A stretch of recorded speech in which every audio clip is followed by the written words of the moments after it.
Alright, let's look at the binomial series. So let's say you have an expression or function, quantity 1 plus x raised to the alpha power. Alpha does not have to be a whole number, right? Then it's a summation and it goes from 0 to infinity.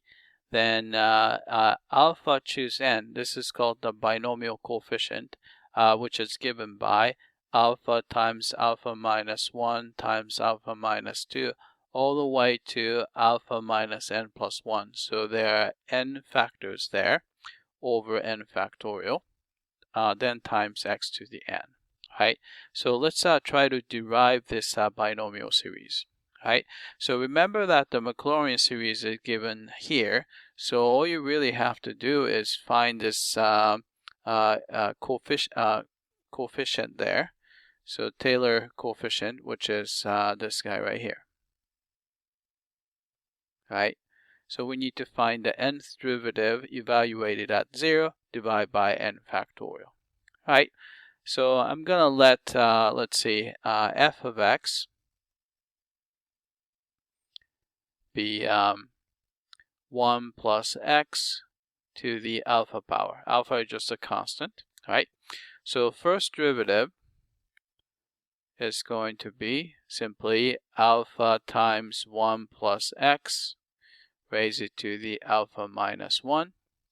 And the second derivative is alpha times alpha minus 1 times 1 plus x and raise it to the alpha minus 2. Right? And the third derivative is going to be alpha times alpha minus 1 times alpha minus 2. Then you have a 1 plus x raised to the alpha minus 3. Right? So we're seeing the pattern here. So that dot dot. So if you want to find the nth derivative, right, then it's going to be alpha times alpha minus 1 times alpha minus 2.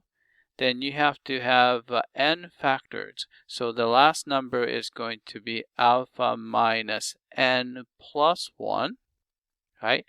Then you have a 1 plus x.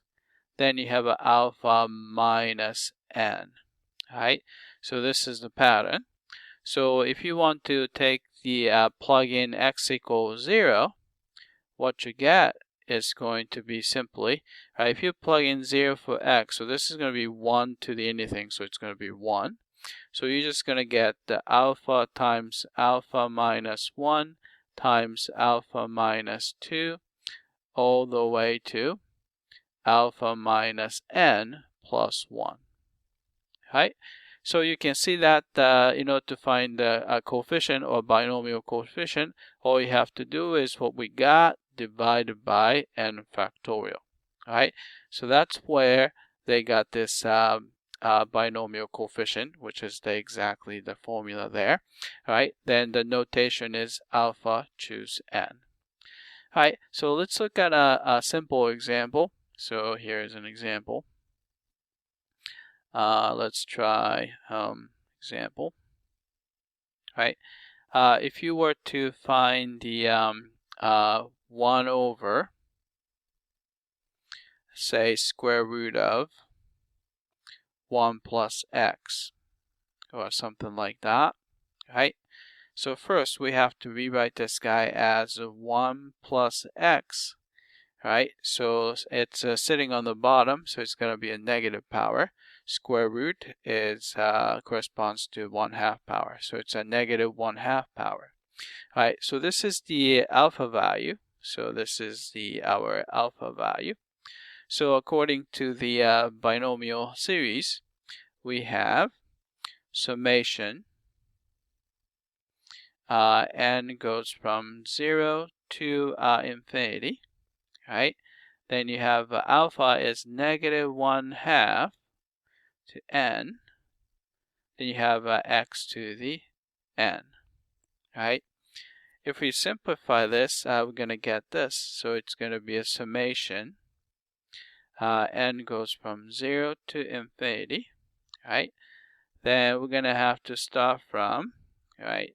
So we're going to do, it's a negative 1/2 times, unless it's a negative 3/2 times negative 5/2 and times all the way to the last factor would be negative 2n plus 1 over 2, right? And then let's see. Let's see. I need to maybe clean up. So let's see. It's a 1, 3, 5, and a 2n plus 1. Actually 2n minus 1, isn't it? So here, 2n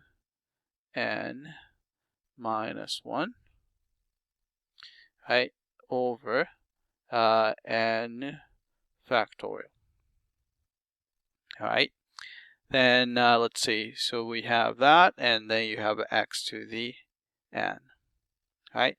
And we can simplify this a little bit, so we can rewrite it as summation n goes from 0 to infinity, right? So we have negative 1. How many negative 1s do we have? So negative 1 times, so you have n negative 1s, so you have negative 1 to the n. And on top, you have 1 times 3 times 5 times, and so on. Then the last number is 2n minus 1, right? And then n factorial, and you have x to the n, right? So we have the Maclaurin series for 1 over square root of 1 plus x, right, using a binomial series. All right, that's it. I hope that this was clear.